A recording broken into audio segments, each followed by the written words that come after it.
Magandang araw po mga kapuso. Alam niyo po ba na 96 na Pilipino ang namamatay sa cancer araw-araw?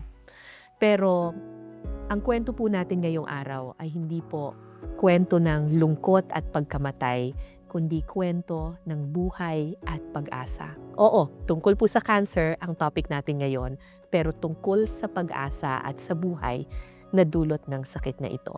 Ako po si Cara David ng I Listen.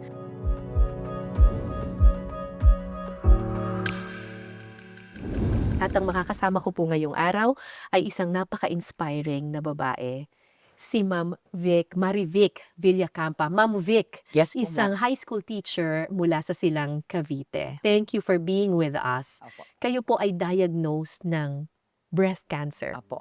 Na-biopsy kasi ako noong May 2024. Mm-mm.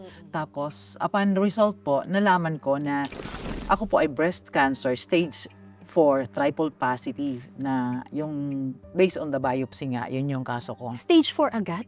Opo. Eh di ba po may stage 1, 2, 3, 4, Opo. ganyan? Bakit 4 agad? Sa case ko po kasi, alam mo yung Filipino, typical Filipino na nararamdaman mo na, lalo na ako nanay. Opo, Tapos may issue ako sa bahay, no? Opo, Sa opo. pamilya.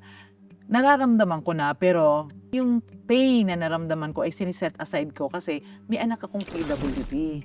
Tapos yung asawa ko din, inatake sa puso at may dialysis. So, yung mga ganong pinagdaanan ko, hindi ko masyadong pinapansin ang sariling pain na meron ako. Finally po, noong 2023, lumaki na yung daddy ko. Napansin ko na. Tapos namumula na siya. Isa lang. No, isa lang. Lumaki ibig sabihin nagkaroon ng bukol?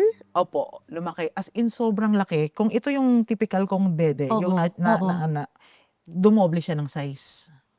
Ganon. Tapos, pumupula. Tapos, habang nagkaklase ako, nararamdaman ko na parang hinihiwa ng blade. Oh my God. Yung mga, alam mo yung pakiramdam ng hiniwa ng blade? Oo. Tapos, mawawala yon. Tapos, in a few seconds, hiwa na naman ng blade. Tapos sabi ko, kailangan kong patingnan yung sarili ko. So, nalaman ko na. Kaya lang, yun nga yung sinabi ko kanina na pag nanay ka, hindi mo iniintindi. Yung mga nanay ng mga Pilipino tayo, hindi natin iniintindi yung sakit. Mas naiintindi natin yung sakit ng Ng iba? Oo. ng pamilya. Lalo na ako. Oo. Pinapakita kong okay lang ako. Okay lang sa lahat ng bagay. Pero alam kong iba na ang pakiramdam ko kasi sumasakit na. I know you're a very strong woman, pero I'm sure mahirap pa rin ang cancer. Ano ang pinakamahirap na bahagi ng pagkakaroon ng cancer? Nung nalaman ko po, nag-moment ako for 1 week.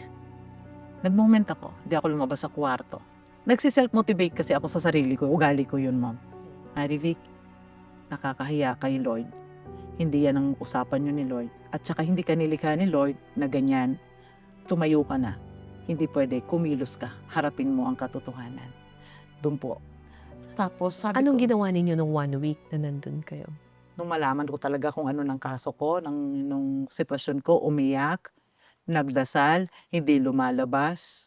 Nag-isip, what if, what if? Ang daming what if. Pero Ma'am Vic, ang cancer po, usually may mga sintomas yan, di ba? May- Lagi naman pong sinasabi na yung kapain yung suso, kapag may nakita. Ginagawa niyo po ba yun? Nakita niyo po ba na yung maliit pa lang yung bukol? Di ba sinasabi sa TV, Oo. pagkatas maligo, may menstruation, Oo, kakapain mo. Kinakapa ko, ma'am. Oo. Pero during the time na ako ang nakaranas, wala po talaga akong Wala. as in wala. Ang sabi ng doktor sa akin, invasive daw, mabilis daw kumalat yung cancer ko. Wala talaga akong naramdaman. So biglaan na lang, yung biglang malaking Malaki. bukol na. Tapos pumula. Pero sabi kasi nila, inverted ang nipple. Up to this time, ma'am, hindi inverted ang nipple ko. Oo. Diretso pa rin. Tapos kinakapa ko siya, hindi siya sobrang tigas.